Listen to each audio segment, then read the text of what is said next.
Hey everyone, it's Carrie. Welcome back to my channel. Hope y'all having a good day. Today I'm going to be making this card using the Winnie and Walters set called Bed of Roses. It's a little mini scenery set and it's absolutely beautiful. You can do multiple things with this. Today I'm going to be doing a little bit of simple watercoloring using my Zig Clean Color Real Brush markers. And I'm going to be using some new to me watercolor paper. This is the Canson XL watercolor paper.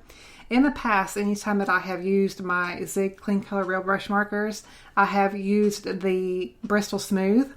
And in the beginning, I got really good results. But over time, as I kept working with this paper, not this particular paper, but Bristol, I just wasn't really happy with it. And then the more videos that I have been watching of Amy Riceavi, who is Prairie Paper and Ink here on YouTube, she really does recommend using the Canson XL watercolor paper, and I have to agree with her. She is totally right. I had so much fun using my Zigs today, using on this card, using my real brush markers, because the color, it just glides so easily. And even though I wasn't adding a ton of water, it seems like it wasn't peeling the way that the Bristol Smooth was whenever I was using it instead of the Canson XL. So I did two versions of this card, only showing one today in the video, but I did wanted to use it off camera just to see if I did like it, obviously first before I did it in a video. And I have to say I really do love this Canson XL watercolor paper. Another reason why I love it is because obviously it's a great value. You can purchase this not only just obviously online or any probably art store or anything like that, but you can actually purchase this at your local Walmart if you're here in the States. Or in Canada. I believe Canada has Walmart stores. But anyway, but yeah, you can purchase this, and I'm sure Target has this too, but it's really easy to get your hands on. You don't necessarily have to buy it off online.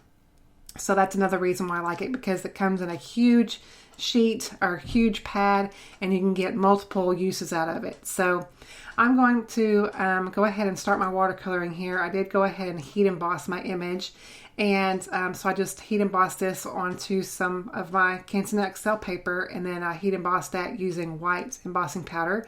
And I love the Hero Arts white embossing powder for this. So I'm just taking my little water brush. My water brush is, I believe, a Tim Holtz water brush.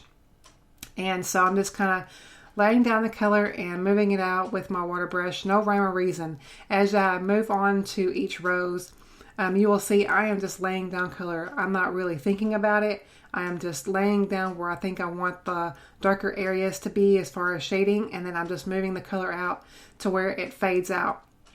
And it just, you can see it just moves so easily onto this paper. And I was so happy with the results of this project today. So I'm just going to add different colors of roses here. I contemplated on doing a whole thing of the same color, but then I thought it would be really neat to add different color roses onto this one little panel. So I'm just kind of thinking of spring, even though where I'm at today, it's not spring. We were in the 70s as far as weather goes earlier in the week, and then I think it was like 77 on Monday, and today, which is Saturday, it is below freezing, or a little bit above freezing actually, and we're having wintry precipitation at my window. So the weather here, and I live in central Missouri, so the weather here is crazy.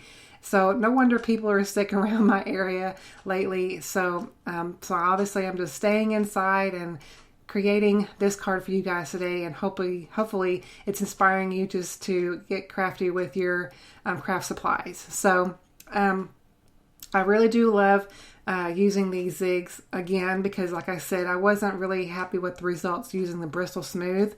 For some reason or another, that paper just wasn't working for me. In the beginning, I thought it was the greatest thing since sliced bread, but since I discovered this on the recommendation of Amy, I think I'm just going to use this from now on. It moves so easily, and it takes water so much better in my opinion. Now, of course, I know Bristol is not technically watercolor paper, so that's probably another reason why, for me, for some reason, it didn't take the water as well. And if I went over different areas multiple times, it would peel. So I just wasn't liking that too well. So I think from now on I'm going to be using this Canson XL watercolor paper, and I've got plenty of it to use, so might as well. So I'm going to finish up this last little rose here. Each of the colors that I am using I will link below for you guys in the description bar area, so you'll know exactly what colors I used, and as well as my little watercolor brush that I'm using. And you can see how quickly this all came together. I mean, it was no rhyme or reason, and it just looks like I spent hours and hours. And I just went ahead and let it air dry on its own. I didn't heat set it or anything. So I'm just going to set that aside. I just cut it out with my scissors along the little border there. And off camera, I've got a piece of more of that watercolor paper, and I thought I would emboss it with my We Are Memory Keepers embossing folder. And just going to give some little bit texture to the background, since this little area that I watercolored is a little bit smaller. It is going to be obviously my focal panel, but I wanted a little bit more texture or a little bit more interest in the background. So I'm going to add some foam adhesive to this embossed piece, and then I'm going to add a little bit of a sentiment using this die cut and stamp set from Avery Elle. I love this one because obviously it's got the coordinating die set with the stamp set, but I love how this die set has a shadow with it. This is the first time that I am using this since I bought it, and I really, really do love it. It's an awesome set, and it comes together super easily. And I love lately combining black with my silver sparkle paper. As y'all could probably see in a lot of my videos lately, I really do love that, or that combination. It just really pops off the card. So my card base today is a piece of Simon Says Stamp Fog cardstock. It's a really great neutral, and I thought it would be a great pairing with this little watercolor piece because it really does pop off, that makes those colors pop really that much more. So I'm going to go ahead and add my die cut here, and I'm going to use my liquid glue to do that so I can get that into place. And it just really does add to that whole entire scene here, and it doesn't overwhelm it, but it allows those roses just to really take center stage really. So I'm going to go ahead and add my glue back on this little panel here and get that into place, and then I'm going to go ahead and add a sentiment as well on the inside because I obviously wanted to use a stamp set since it kind of coordinated with the dies. So I'll have to add a little bit more glue because of course this is a textured piece that I am adding all of this on. So I'm trying to make sure that I get glue on the corners there to make sure it really does adhere really well. So now I'm going to go ahead and prepare my sentiment for the inside, and I've chosen the sentiment to my favorite person, and I thought you could give this card just about anybody that you could think of, and so I thought, and it was really a nice, just simple pairing with that sentiment on the outside. So I'm just going to take my black ink. This is the MFT hybrid black ink, and I'm going to stamp that down. And that completes the end of our card for today, guys. I hope you enjoyed the tutorial.